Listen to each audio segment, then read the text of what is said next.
Welcome back to the locker room. I am Captain Paul. That is Fajardo. What's going on there, Fajardo? Not much, enjoying another day. We are finally to the Eastern Conference. Apologies, video's been a little bit delayed, but let's get in to the Metropolitan Division. Maybe the worst name of division in sports, but a very competitive one. Not the worst name of the division, all right? Just for clarification, it changed its name back in I think it was like '03 or something like that, early 2000s, and it was going to be called the Eastern Division, but they had conflicts with the name meshing with the Eastern Conference, so that's why they ended up going with the Metropolitan, seeing as most of these teams somewhat were in close proximity to the New York area, so that's why they called it the Metropolitan Division. Well, neither here nor there. Let's talk about the first team in the Metro. We go by alphabetical order on this show. The Carolina Hurricanes. It's a team that did fantastic last season. You know, they were really kind of came into their own, did a lot of positive things, but you saw a lot of faces leave, a lot of departures, like from the controversial ones like Tony DeAngelo going to the Flyers, Trocheck going to the New York Rangers. So there's going to be a lot of change of guard with the Carolina Hurricanes. So before we get into it, anything else got to add there? Let's get right into this. Alrighty, so the Carolina Hurricanes currently right now are 2.616 over the cap. They have some people currently that are on LTIR that will probably be put on LTIR, so they got to kind of get their cap situation squared away. Their highest paid player is Sebastian Aho, a very young player at 8.4 million. I mean, under that would be at 7.75 is Svechnikov at like 22 years old. So it seems like they put a lot of their money in their young guys, hoping that these contracts over time will actually be cheap deals. And with some of the trajectory of some of these players, it does look like in the long haul, that looks like a pretty good investment. Let's kind of go into, like we usually do, we'll go to the depth charts, kind of go line by line here with Carolina. I mean, I think that top line overall is pretty solid, what they have slotted here. But I think their second and third, I think there's going to be a little bit of a hit here, right? I mean, I'm not crazy about their center depth. I can, Jordan Staal, solid player, but he's a third line guy. Kotkaniemi, he's older too, but Kotkaniemi really going to develop finally into that prospect people thought he would be? He's only 22 years old, but he had 29 points in 66 games. Like, is that enough offensively from your second line center? I mean, it's going to be very interesting to see how some of this kind of plays out. Yeah. Because I like Aho, Svechnikov. I think that could be a very good tandem up front with, if Seth Jarvis is up on that top line at 20 years old. He did pretty well. 60 games played, 40 points last season. I do worry about their depth scoring.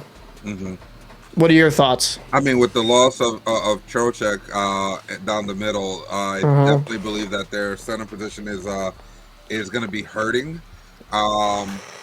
He did provide a lot of defensive prowess, but he did add offense to them. It wasn't crazy, but he did add some good points to their second line, and without him, it's really going to be difficult. In my opinion, right? I don't know if Jesper is going to be able to step in and fill those shoes, but they definitely lost a lot there, and now they're going to have to work on their fourth line. Their third line is more of a veteran line with Jordan Staal obviously leading the way. They're probably just like a shutdown line, right? You have Stastny, you have Staal, you have Jesper Fast, who's a very defensive forward. He's never been acclaimed for his offensive prowess. So, that's their lockdown line. So the good thing about how they're constructed is that third line competes with every other team's first line. So that allows your first line and second line to really be more offensively, Gifted. right, Yeah. gifted and tuned into the, into the game just for offense for the most part, where you know that the third line is going to come in just to shut down. So I think that's the way they're going to keep it going. It's just that the second line, according to Cap Friendly's depth chart here, I don't think that's gonna be enough to carry them through the season, in my opinion. No, I think like Teravainen is a very solid player, like 65 points in 77 games, that's a good second line. Yeah. Some teams the first liner depending on their talent, but the problem I have, like you do touch upon it, right? Jordan Staal line with Fast and Stastny, like I'm not looking at them to score a lot, but with Jordan Staal's defensive prowess, they lock down top lines. And I know that from experience watching Jordan Staal play. Like he was extremely effective against the Bruins because you played a one-line team, right? Yeah. And once you kind of like even if that other line can edge out a game, because the talent of like Svechnikov and Aho, it kind of makes it they're a difficult matchup, and with the defensive system they have in place, they're a tough team to play. But I do think losing some key pieces doesn't help them. Yeah, 100%. So, because they're constructed a lot like the Rangers were or are, right? Where they require their defensemen to kind of like add to their offensive abilities in the O-zone and sometimes crawl down and chip in on the offensive side of things. Losing D'Angelo, listen, a lot of New York Ranger fans hate D'Angelo for what happened in the past. It is what it is. Right, but I've always said D'Angelo's a very good offensive playmaking, defenseman who can still gritty it up and play defense pretty decently. He is small, but he knows how to play the game. And losing him, I think, kind of sets back their defensive side. They got Brett Burns, but Burns is old. And I think not to cut you off. I think with a guy like D'Angelo, it might have been average, sometimes above average defensively, but that having the guy like that on the point, especially on the power play, was huge. Yeah. He was a very good producer, and it was interesting to see them go essentially with a little bit of an older guy, right, with Brett Burns. Yeah. Slavin is a very solid player. Burns, we know what he's done throughout his career, but you kind of get at this phase. I'm like, can he still do it? Is he going to take a step back? And that's not a slight against him. He's had a phenomenal career. You could maybe even talk about Hall of Fame conversation. He racked in 26 minutes last season time on ice. But the back end looks, pretty decent. But I would say this defense looks above average. Like Ethan Bear, I've never been a big Ethan Bear fan.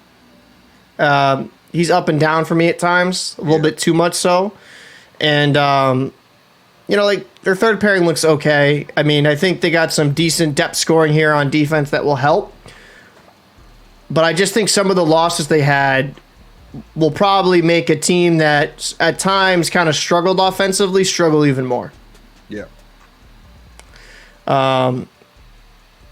Anything else to say before we get into the goalies? No, we can definitely get into the goalies. Well, Frederik Andersen had a phenomenal year last year. 52 games played, 2.17 goals against, and 9.22 save percentage, 35 wins, 14 losses. Go figures, right? When you surround a goalie with defense, they can bounce back. Yep. Antti Ranta, he played solid as well. 28 games played, 2.45 goals against, a 9.12 save percentage, and a 15-5 record. The one thing with Ranta is Ranta's always had the ability to be a starter, right? He just doesn't have the durability. Well, you know what I mean? My thing with Ranta is literally that I think he's gotten his opportunity to shine as a starter, or at least close enough to a starter where he can make a difference too late in his career. he sat behind a lot of good goaltending. I know he sat behind Lundqvist for quite some time. And he's never really been able to get that shot as a number one, or better yet, maybe in Arizona he got a shot. He did, but he couldn't stay healthy. He couldn't stay healthy, and two, I mean, let's face it, they didn't really have the quality of a team in front of him either, right? True. So you had both negatives, right? So now he's on a team that is pretty decent all around, but now he's been shining a little bit better, but now he's 33. Now he's older. Can he maintain that level of competition for a couple of more years, or is he already starting to fade out after this year? You don't know how these guys are aging and how much, considering he did play a lot of backup for some time. Maybe he still has some youth in those legs, and maybe he can still do things. That's what I listen. Like Ronta, when he went to the Rangers, I mean, he was last season with the Blackhawks phenomenal, Rangers phenomenal, Arizona. You look at the stats in Arizona, dude. He had a phenomenal run in Arizona. Like he had a 47 games played in a 930 and a 2.24 in 17-18, and like it just this guy couldn't stay healthy. That's been the biggest knock on Ronta. I actually like this tandem quite a bit, but I hate to put it this way. Can this tandem win you the big one? That's the question. And Frederik Andersen had phenomenal, but then he got injured, so there's more doubts about his clutch ability. I'm not trying to hold Toronto over him, but he collapsed in some moments. Mm-hmm. I mean, can this tandem bring them to the promised land? Both around the same age, Anderson 32, Ronta 33. I mean, for goalies, that's not ancient by any means. Like, they could probably have 3-4 more years left in their prime. But currently, as this team's constructed, I think they're really good goalies to all-star caliber goalies, but I don't know if they're like a Shesterkin level goalie or even a Sorokin type goalie. Even Sorokin's team was awful in front of him. Like, I look at these guys and I'm like, that's elite. I don't look at Anderson and consider him elite. I consider him like all-star level to very good. Yeah, I mean, with today's day and age, NHL, right? You need your goalies to be able to stand up and steal some game from you. Do these guys have had that in the past? Do they still have it is the question. I don't know. I mean, Ronta played well for them. Anderson and Ronta played well, I believe last year in the playoffs. But I mean, it was one of those sparks. If they can reach the playoffs again, will these guys be able to steal them a game? I don't think so. In my opinion, I think that's where they're lacking. Because I mean, overall, as a team, they have a decent mixture of young guys and veterans, which is always good to see. But if you look at the defensive core, their top defenseman, one of them is at the end of his career, probably with Brett Burns. The other ones are kind of like in the prime. You have Slavin, Brady Shea. I mean, he's always been solid, but he's never been that next level, which is why when the Rangers did their rebuild, they didn't maintain the services. They let him go, and they traded him off or whatnot. And for them, I don't think that this defense core is going to be able to really take you to that next level or keep you going at the level that you hit last season, right? With the loss of D'Angelo, you lose offense, right? And you lose some of that gritty defense that he brought to the game. Yeah, you got Brett Burns. He brings you a different kind of skill set because he's a stand-up guy. He's a big guy, right? He's older. He's smart and things like that, right? And he does contribute. Obviously, he contributed last season a lot for his team, but can he still bring that? You got to look at a couple of factors. One, it's a new team.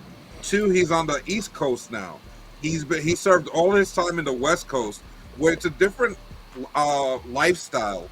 Now, with the lifestyle of the East Coast, will it play any factor in his ability to play the game? Because if you notice, some guys can't. That's a fair point.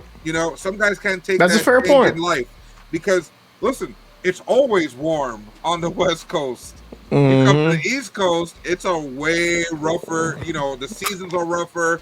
Off the ice, it's a different ball game. It's a lot harsher on the body.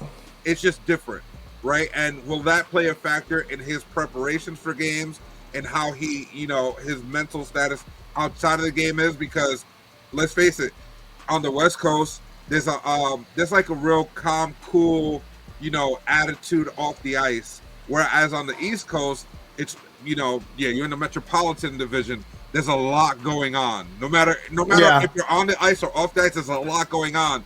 Will that affect his mentality and his approach to the game?